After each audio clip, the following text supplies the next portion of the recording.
شاگردان مکتب بچگانه صنعت ناحیه وسه چهارک اول سال تحصیل را با موفقیت جنببست می‌نمایند. یوسف خلاحمد در صنف اول تحصیل دارد. مدت 2 ماه تحصیل علاقه نی می‌نوازد. او میگوید که والدانش به سازهای ملی توجه کلان دارند. از همین سبب با راضیگی آنها یوسف راه مکتب صنعت را پیش گرفته است. من از خردی به اسباب نی شوق داشتم و به من خیلی شوق‌آور می باشد. من از خردی همین را دوست می داشتم که آواز وی خیلی فورا می باشد.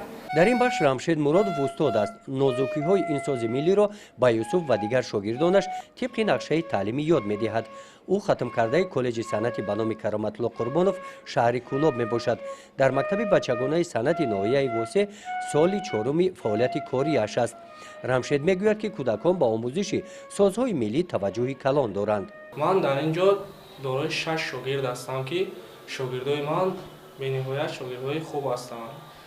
چون که در دوام 2 ماه خوانش آنها به نهایت خوب فعالیت و خوب به درس‌ها حاضر هستند و حاضر جواب هستند. آموزش اسباب نی نه آنقدر دشوار است، چون که همین اسباب نی چنین صدایی دارد که با انسان همچون فوران بوده به خود همین انسان را جلب می‌نماید و برای همین آموختن اسباب نی به نهایت آسان است.